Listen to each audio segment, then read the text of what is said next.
I'm talking with Keith and Nicole Woolridge, fresh to Fort Wayne from what part of Texas? Dallas. Dallas, Fort Worth. Texas. Yes, sir. Okay, first of all, why, of all places to arrive at, why would you leave Texas and come to Fort Wayne? Well, my wife's family is from here, this area. They're originally from Chicago, Illinois. They relocated to Fort Wayne probably about a few years ago. And we love Texas, but we have little nieces, little nephews here growing up, and we didn't want to miss too much out on that, so we decided to relocate back to Fort Wayne. Okay, now you're from Texas originally, Yes, and sir. you're from Chicago. Yes. Now this is good stuff here. Now this is good stuff because we talk about Chicago and the great things that they're doing, Right. the youth, in terms of the way that they're killing themselves They there. are. Yes. But we want to talk more about how the state is killing people in Texas. What is it like to be living there, knowing that Texas is leading the country in executions? Does that have any impact on the psyche of black people there? To be honest with you, I would say most black Texans, they've gotten used to it, the way of life down there. They've settled into it. It's pretty much a system that you go by. Once you fall into that system, it's certain things blacks don't, it's almost rules when it comes to whites and other minorities in Texas. It's certain things you just don't do.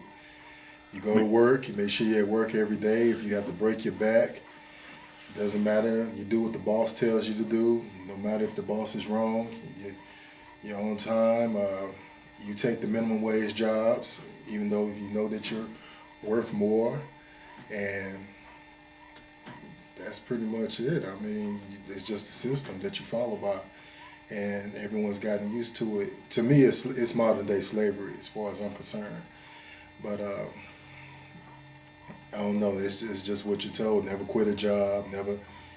This is what you do. Now, when you talk about modern day slavery, now that, here in Fort Wayne, we've been talking a whole lot about how the Texas politicians, how they've been twisting the meaning specifically of slavery.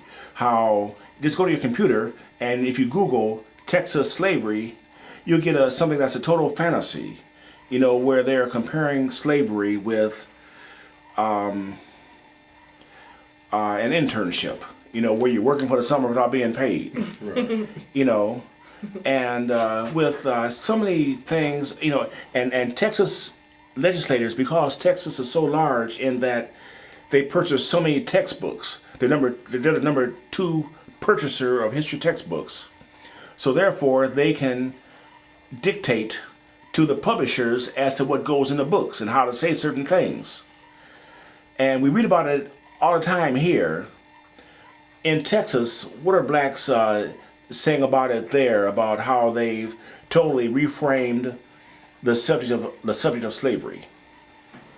The way they talk about slavery now is, okay, this happened in the past. Let's sweep it under the rug. It's not like that 'Cause anymore. they don't too much say anything about it. No, they I don't. mean, that's with any school system, whether it's Texas, Illinois, Indiana, Colorado. It's just not a topic in history anymore. But we see so many interesting things about Dallas has a lot of blacks, Houston has a lot of blacks. Right. Are the activists standing up, speaking out aggressively about these things that are potentially messing people's minds up? There are a few activists, but no one pays them any attention. No one pays them any attention. There are a few activists. One name I can come up with, his name is John Wiley Price. He actually sits on the seat there in Dallas. And every news segment or whatnot where city council has a meeting or whatnot, he's very vocal.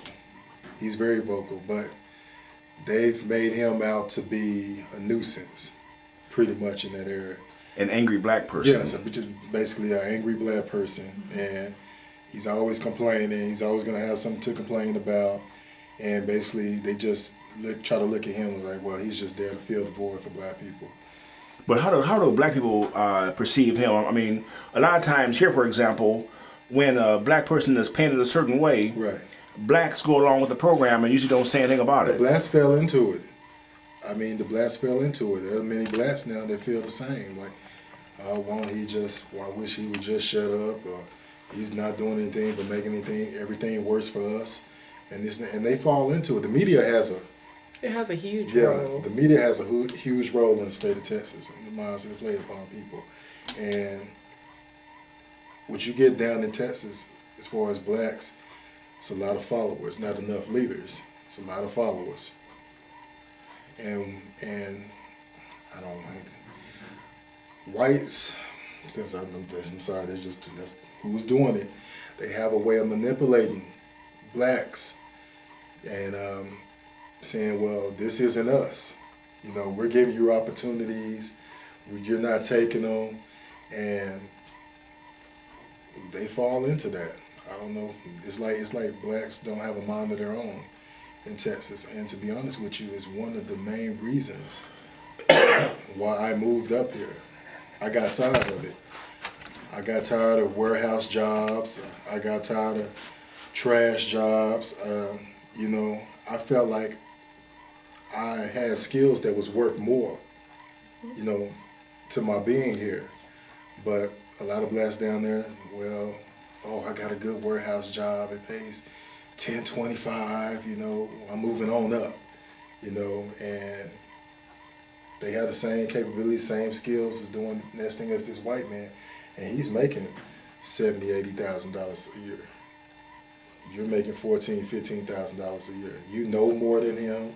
You're more experienced than him, but that's the way it's been set up down there. It's set up to keep us down, and blacks don't realize that. They falling right into that, and that's why I call it modern day slavery.